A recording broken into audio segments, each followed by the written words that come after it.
Coming to you from the studios of AM 950 KTNF, the progressive voice of Minnesota. This is The Gailey Show. I am your host, JP Darabagosian.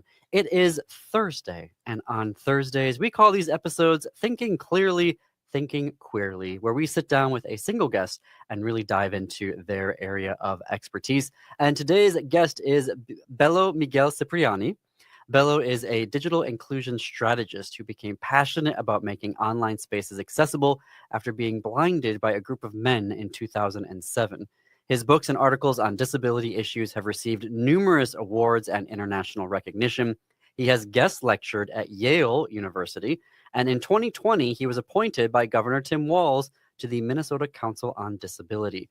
His most recent book is a book he edited. It's called Accessing Parenthood, Stories by and About Parents with Disabilities.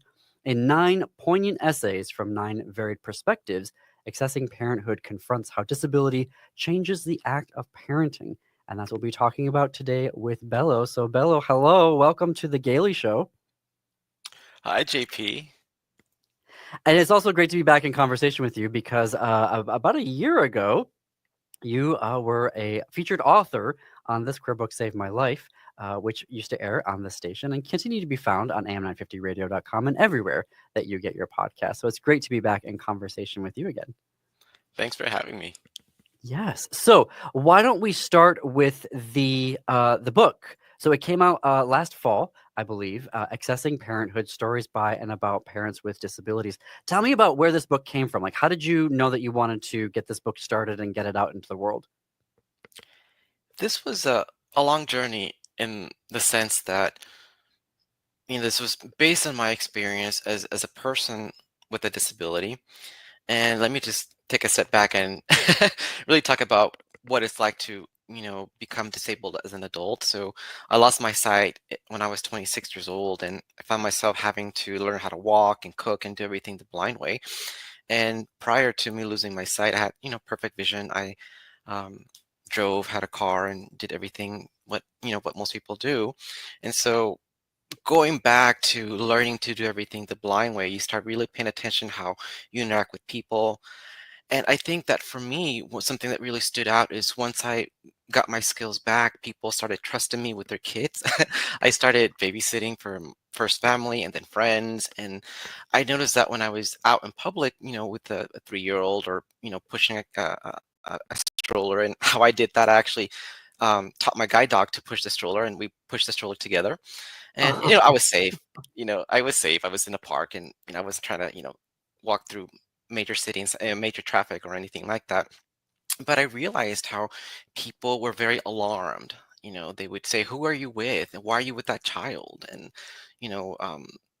actually had the cops calling me several times. No.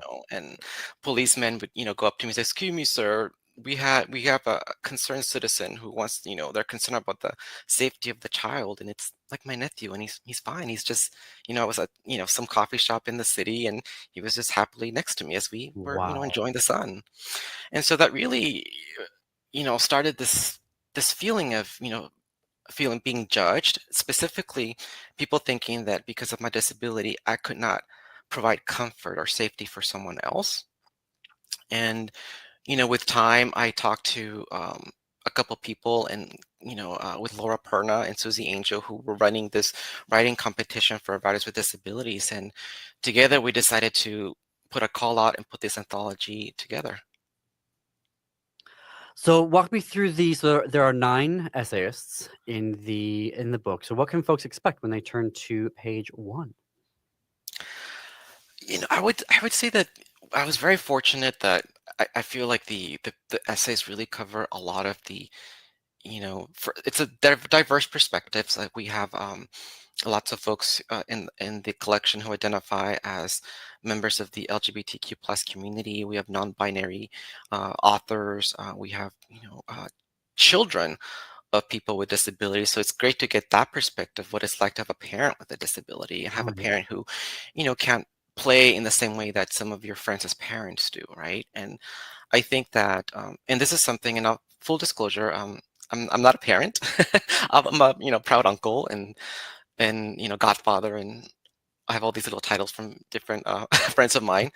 But I'm not a parent, and so for me, it was very, I guess, rewarding to gain some of that, that a glimpse into that life through reading these essays. And I feel that, I was happy to have all perspectives.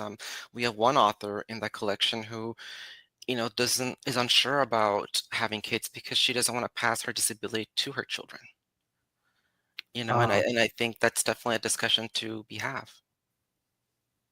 wow. So, following up on that, talk me through like what are each of the aspects of parenting that are covered within the book itself? I think that, you know, similar to, as a blind man, I struggle with accessibility. My accessibility is often digital, so websites are not accessible. Some things are handed to me in print, and I need to find a way to find a digital copy of it. Uh, for many people with other disabilities, accessibility presents itself in a different way. For someone who's a wheelchair user, they need access to, structural access to buildings and so on. And so you see how access, provides roadblocks for some parents in certain areas. I would say that, I mean, personally, there's been times where, I have a master's in English. I feel like I'm pretty qualified to tutor someone in writing. I'm actually a community faculty at Metro State locally here, so I am a college instructor. But I was trying to tutor my nephew on a subject, and I couldn't because he was using this app that wasn't accessible to me. So here I Mm. was blocked from helping him because the platform was inaccessible. And I see that that's often what happens is that, we live in a society that was not built with us in mind. Talk to us through what accessibility means. Because I think a lot of folks maybe think that it's just the ADA, and it's actually a much more encompassing concept and also a set of practices. So, can you walk us through maybe that 40,000 foot view of what accessibility means? Sure. There's there's two components in when you talk to accessibility. Then there's compliance, right? And compliance comes from laws, policies, guidelines, what they dictate, accessibility needs to be. And then there's, a step above that, that it's full inclusion. And specifically when it comes to me as a blind person, I'm speaking to digital accessibility. So having websites and having apps and having content accessible to me. I think that those two together really form the full perspective of accessibility. And, that's interesting then because I imagine all those folks, companies that are creating apps are thinking about the kids. Well, and it turns out, that bias of they're thinking about able-bodied children. They're not actually thinking about the accessibility of all different types of learners. But then there's also that component of the parents. Like, how do parents, help or, encourage, work with a child if they also can't access like what's happening with you with working with your nephew. Definitely. And again, people with different disabilities find accessibility problems in different ways. And I think that's one aspect. But, at its core, going back to, my experience of having people call the police on me because I was out in public Mm, with, a 4-year-old, um, I think that it really speaks to, this underlying or this undertone that because I have problems accessing certain aspects of life that I can't provide, that I can't be nurturing. mm. Was there anything that surprised you as you were reading through and editing the essays? I think what surprised me the most is, the fear. Um, I think that for me, I have a lot of friends who have disabilities or parents, and I get to see the resilient side. Like, yeah, I'm doing this and I'm fine and it's good, right? But I think that, and I do that too, as a person with a disability. Sometimes I just, I have my public face and then my my I'm at home and I have the right to be frustrated because things sometimes really suck.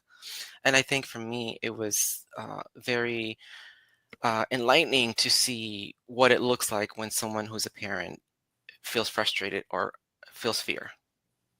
Mm. What has the reaction been so far to the book?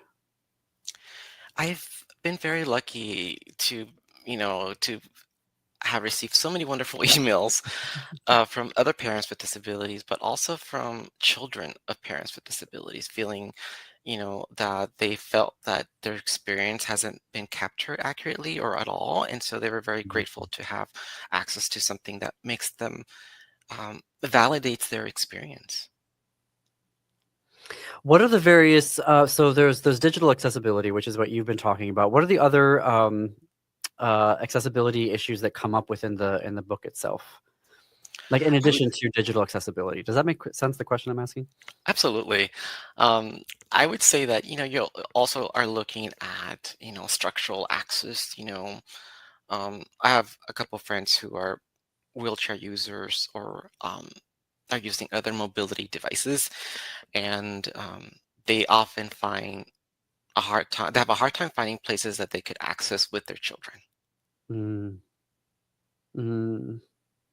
Talk to me about the kids that were writing essays. What was that like? We have a uh, one essay that's by someone who was raised by a parent with a disability, and at least for me, I was very so happy that she submitted because she came in later in the process. Um, we had 8 essays, and I was thinking, God, it'll be great if we had a child. I think that would really round up, the experience. We can't, do it all, but that would be great. And then she showed up, so um, that wishing on a birthday candle totally works.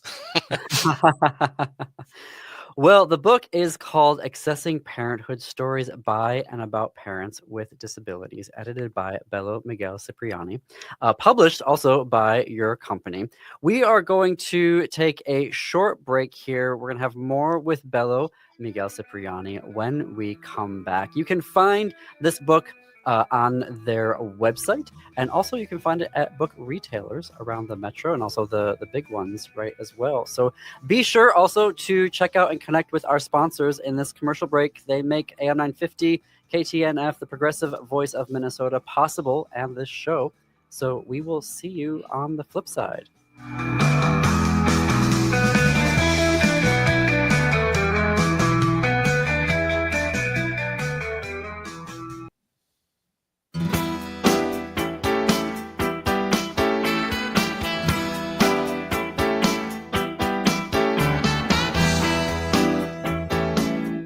Welcome back to The Gailey Show. I'm JP Derbergosian. It is Thursday, which is our time of the week for Thinking Clearly, Thinking Queerly. My guest is Belo Miguel Cipriani, who is the editor of the new anthology, Accessing Parenthood: Stories by and About Parents with Disabilities. Bello, let's talk a little bit about a concept, an experience, a phenomenon of forced intimacy. What is that like? What's happening in that particular situation? Because it obviously does tie into a lot of what's happening in the book. Absolutely, and thanks for bringing that up. Forced intimacy is something that is very prominent. It happens a lot to people with disabilities, and for those of you who have not heard that term before, it's really about pushing somebody to share very intimate details about their life that's not relevant to what they're doing and makes them feel uncomfortable. And so, an example of that, I'll use myself as an example, is, as a blind person, sometimes people in public just go up to me and ask me if I was born blind. Mm, And sometimes that's irrelevant. I have, a waitress, not a couple weeks ago, asked me that question. I'm just like, how is that relevant to me getting my slice of pizza? a waitress? Yeah. Yeah, it What? happens. Yeah, exactly. Uber and Lyft drivers sometimes ask me that question, and I just don't answer because it's not relevant. Um, One of the reasons why forced intimacy is so problematic for people, and it was for me at the beginning, because if your cause of disability is linked to trauma, then you're being forced to relive that, even just by Mhm. telling your story. And it's just such a weird way to try to strike up a rapport with somebody, right? Like if you're in the service industry, why would you think that would be the way to do that? That's so inappropriate. How did that work then in terms of, because I would like to think of myself as an aspiring essayist, right? I've had like 3 essays published in my entire career. But there's always a thing, because they are personal, there's always a navigation that I'm doing between, I want to be honest and I want to share part of this, but there's also parts of it that I'm like, oh, do I really want to put that in print and have that be out there? Is that really actually relevant to what's, what I'm trying to accomplish here in the essay? Did that phenomenon come up at all as you were editing the book about, was there an idea of forced intimacy in terms of the sharing within the essays themselves? I've had the experience of working with editors and literary agents who were not disabled, and I felt that a lot of their questions were related to what they wanted to know. It wasn't really relevant to the project, right? Mm, And so what I heard from, and I did some of the editing, but most of the editing was done by Laura and Susie. And what I heard from authors is that the editing was done very tasteful and that they felt empowered, not judged. that's so good to hear, because it is a, and I don't want to draw like comparisons here because they're two completely different phenomenon. But like as a Armenian writer, as oh my god, qualify that sort of Armenian writer. But how many times I have to give history lessons on the Armenian genocide, and I'm like, I just want feedback on my writing. I don't want to give you a whole historical lesson on this. What I've shared is the important stuff. Or like, I'm not here to teach you about gender or sexual orientation. You know what I mean? Like, there's all these things that education that has to be done. And I don't know. That could be a rant for a different day of the experiences that people from marginalized communities have navigating the writing industry. I did want to ask then, of what advice do you have for writers who do want to share about these particular topics? When it comes to disclosing, personal details, it really comes down to, the length of the piece. I'm gonna get a little technical here. I get this question asked quite a bit, and people are often surprised how technical it is. But if you have you know, you know, not a lot of room to go dive deep, then don't, right? And so Mhm. I there's one of the reasons why I love, flash memoir. 1,000 words doesn't leave a lot to go really deep into anything, but I'm able to still kind of, share my thoughts and maybe have 2 or 3 sentences that are kind of revealing, but I don't have to dive deep. Um, a couple of years ago, um, the Center on Literature from Germany flew me out there for an event, and they asked me to write something for them, and it was, 10,000 words, and I was like, oh my gosh, I'm gonna have to, show a little skin.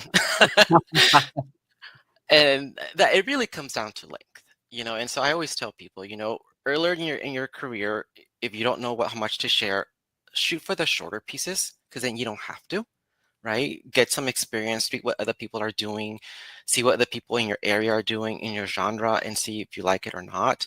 For me, and I didn't, there was a couple times early in my career where there was the forced intimacy where I was forced, to do things I wasn't comfortable with, and I felt awful. Mm.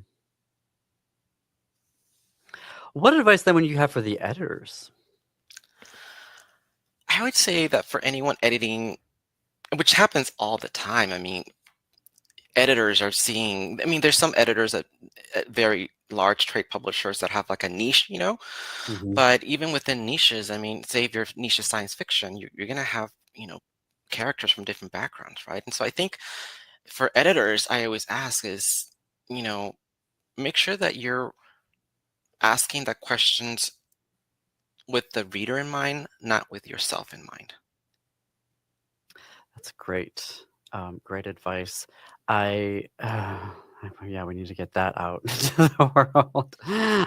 Put that on mugs or something, in training manuals. for future and current editors. There is a we're going to be coming up on a break here, so maybe this is such a big question here. But there was one particular essay or a theme maybe in the book, Accessing Parenthood: Stories by and About Parents with Disabilities, around grappling with the decision to have children at all. And maybe we can start that right now, and then maybe uh, continue that into the after the break here. That was such a huge. When I saw that, I was like, oh my god, it was a gut punch when I was reading that in the description. Can you talk a little bit more about that? Sure. I think that there's some conditions where there's a high possibility where you could pass your condition down to your children.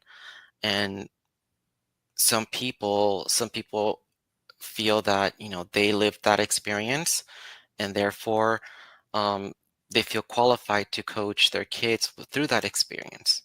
There are other people who feel that they don't want to have someone else experience what they experience and so then choose not to have children. I don't think there's a right or a wrong. I think people still have, the choice to do whatever that feels right for them. But I do, again, it goes back to the forced intimacy, because when people are trying to make these decisions, even sometimes medical professionals, jump in and give their 2 cents. More with Belo Miguel Cipriani after the break. You are listening to The Gailey Show.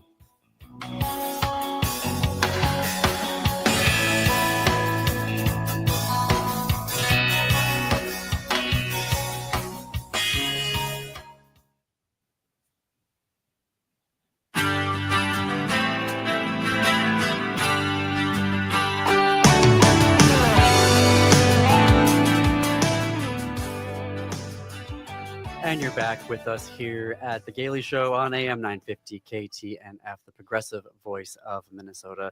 It is still Thursday, which is our Thinking Clearly, Thinking Queerly episodes. My guest is Belo Miguel Cipriani, who is the author of Blind, a Memoir, and Midday Dreams. In 2018, he founded OLEV Media, which works with courses and content creators to help them build accessible websites, online trainings, and marketing campaigns. He recently edited the anthology Accessing Parenthood: Stories by and About Parents with Disability, in which the collection rather features 9 poignant essays from 9 varied perspectives and challenges how we think about the act of parenting. And before the break, we were talking about decisions of whether or not to have children if you are living with a disability. And I think if it may be all right, to also kind of ask that from a queer perspective. Like, is there a difference with how queer parents may be thinking about that, or queer future parents may be thinking about that, than their straight counterparts? I think that, I have lots of, queer friends, and I had some friends who asked me if my condition was, if it was hereditary. And when I said no, they were very happy because they wanted me to help them have kids. you know, and it just, Oh, I know, right? And so, um, oh, I know, right? And it was like the 4th of July when they asked me, when I said, no, it's not. I lost my sight from, brain hemorrhage. They're just like, oh my God, that's great. You'd be a perfect father for our kids. And I'm like, huh. um, and so it was something that, you know, at least for me, how I understood that at that time, and this was a while back, so I was a lot younger, had, less tools than I have now.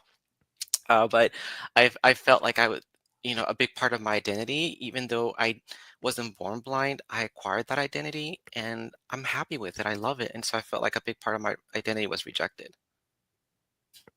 I oh my god. I can't even there's words that I'm thinking right now, but I cannot say them on air. FCC regulations. Ugh, okay. Then maybe as a follow-up of that, did you see in the other essays any different types of themes that were coming from queer writers than there were from straight writers in terms of how they were navigating living with a disability?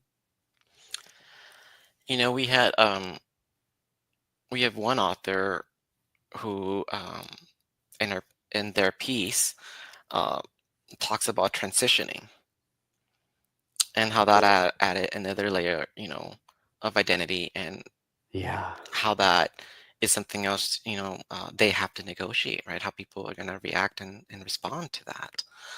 Um, I think, people, when you're disabled, people have all these preconceptions. And then if you're queer, it's just a lot of people have a hard time with that. I cannot tell you how many times, and this is, before, you know, when I was newly blind, from my late 20s, 27, 28, 29, I didn't know any better, right? Like being queer, disability is something that you often, you know, you don't have like the support of your family because they're not part of the community in a lot of times. So you have to like find your own community outside of your, the family that you're, Hmm. that you're around. And I feel that it wasn't until I built community and I had role models and mentors that they said, you don't have to answer that. Don't let them walk over you. Like, no, don't answer that. Hmm. That I learned not to answer those questions. But at the beginning, I would say, yeah, I was born blind. I no, I lost my sight from an assault. And people will say, well, you know, what were you doing? They blame the victim, right? Like, what were you doing to deserve that? Or maybe you have bad karma, and to add that, when I would say, well, I'm gay, well, maybe that's why you became disabled.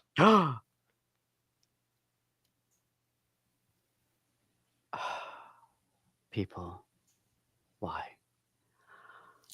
I actually wrote an essay on this, and it's part of my memoir, and the title is Sin Francisco. Ah.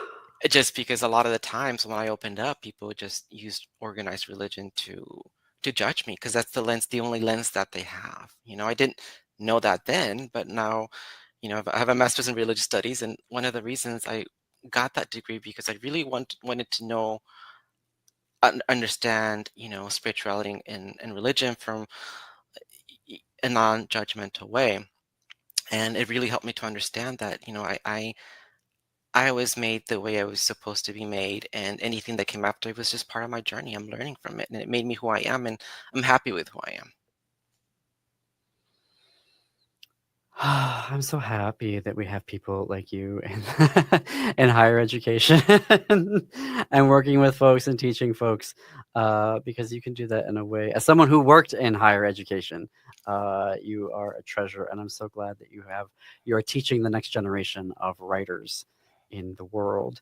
I do want to talk about OLEB Media, your company. So you work specifically with folks in that digital space. You help them build accessible websites, you do online trainings, you help them with marketing campaigns. And so talk to me more about the work that you do for companies. Sure. When I before I lost my sight, I worked in Silicon Valley. I worked for startups. I worked for, some big tech firms. And at that time, I had the idea or the feelings that technology could solve everything. Then I became blind, and I couldn't go back to work to what I was doing before because they couldn't work with my screen reader technology, the software for the blind.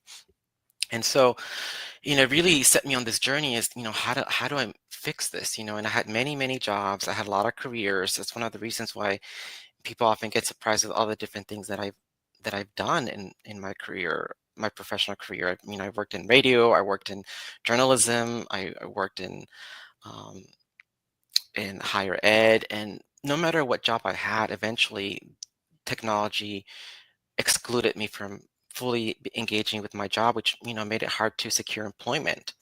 I Mhm. feel that this really was my catalyst to say, digital accessibility is an issue. How do I become the solution? So walk us through what folks can, if they were, hire you, like what could you do for them? I think that a lot of people, don't, especially with when it comes to digital accessibility, is something that people may not even be aware of. It's a fairly new Mm-mm. concept. 10 years ago, it wasn't even, a thing. Now it's a field with an industry with conferences, and you could get a degree and certificates in it now.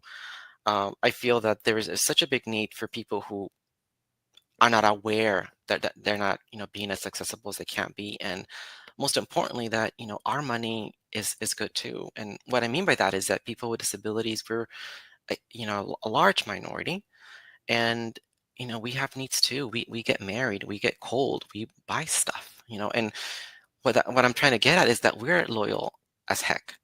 I here in Minneapolis, there's this one website that is super accessible. This one restaurant, that's I could book my reservations online. Everything works wonderfully, and I always go there because I know I could always interact with them independently.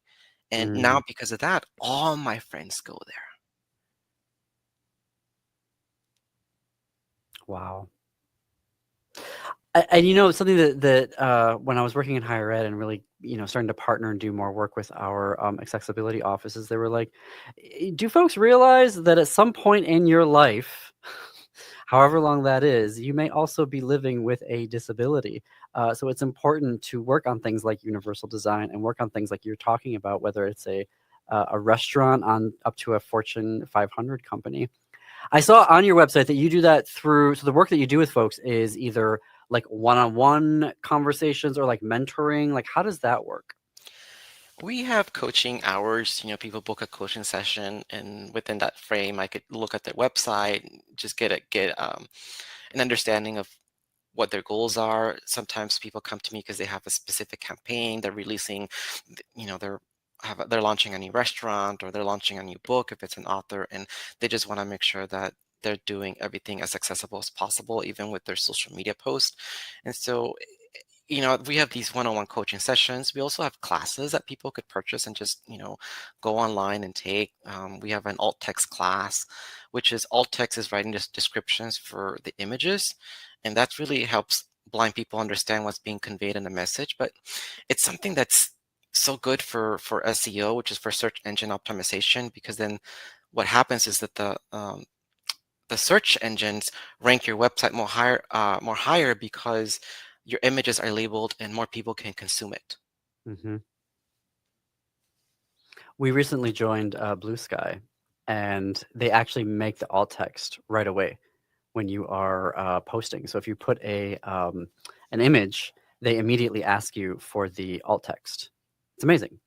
I was like, oh my gosh, it's totally, it's not something you have to like go scrounging around for in the settings or enable or whatever. So I think that's the alt text part of things. I'm hoping, I mean, this is my personal experience. Do you find this as well, where like things like alt text and accessibility things are becoming more prominent right now or more easily accomplished?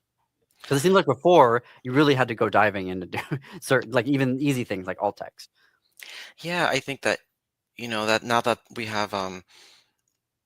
have larger committees and groups and conferences, and accessibility is a field in its own right. People have more awareness, but there's still a lot of room to be done, a lot of work to be done. I think where I see the most problem is with small businesses. And Mm, I would say that, and I don't remember the stats here in 2025, but 3 years ago when I looked into this, the about 70% of the economy are small businesses. mhm. So they don't have like the bandwidth or the resources that say like a Target has, right? Where they have the whole department that could do accessibility for the whole organization. And so that's really where I step in, where I decided, all these corporations, they have the tools, they have the resources to figure it out. Where there's a big need is with smaller businesses, which is more than half of the economy. Yes. And also the ones that have, the shortest, or not shortest, the fewer amount of staff as and well, and to budget. your point, and budget. And that's something where I've always wondered, like, why doesn't that is a role that government could play as opposed to just, policing compliance, where they could, why isn't there an agency that is specifically geared towards helping small businesses? Because, like you said, there is a financial incentive here. Why doesn't Minnesota have that particular agency that is funded by the government that can help provide, connect small businesses with companies like yours that are so effective at helping them build out their accessibility? There are some organizations that provide grants for artists who want to make their work more accessible. One of those organizations is the Metropolitan Regional Arts Council, MRAC, and their website is mrac.org. And they have a grant where artists could apply to make their websites, their content, whatever they're working on, more accessible. And we've worked with a lot of the artists who received that grant to make sure that their next production, book, collection or website is as accessible as it can be. Bello, I know we've just scratched the top of the iceberg in the conversations that we've been having here today. I'm so grateful that you joined us. And speaking of links, how do folks connect with you and OLED Media? Yeah, people could look up OLED Media. We are at oledmedia.com, and that's where people could learn about our services and get in touch. Well, you are obviously, I hope you know that you are a friend of the show. So we want to have you back here to talk about all about the work that you do, help us learn more about accessibility. And anytime you have a new book coming out, we want to hear about it. I'll hold you to that. Please do. Please do. I can't wait. Right. So the book is Accessing Parenthood. I just blanked on where to go. Accessing Parenthood, Stories by and About Parents with Disabilities. You have the link, so please connect with Bello. After this break, we're going to have a new series, which I'm calling Queer Cosmos, where I share personal essays. So stay tuned for that.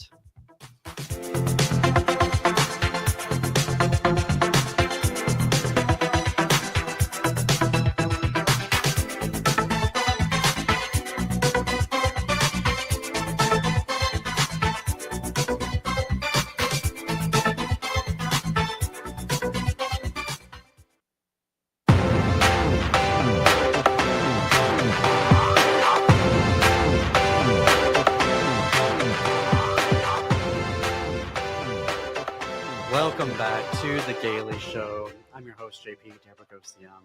I'm kicking off a new feature on Thursdays for our Thinking Queerly episodes. It's a series of personal essays that I'm going to read for you, and I'm calling it Queer Cosmos. And hopefully that will be self-evident as to why I'm calling that as we go along here. So here is essay number 1. I've been thinking about space a lot these days. My friend Caden says it's because I don't want to live on this planet anymore since the election, and he's not wrong.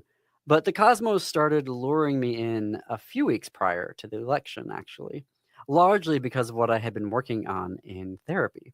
I'm one of the hundreds of thousands of queer kids who grew up in a fundamentalist Christian household, and I was all in on the God Squad. I took my Bible to school, participated in prayer groups at school, went on a mission trip, was at church Sundays and Wednesdays, had a leadership role in the youth group. You get the picture.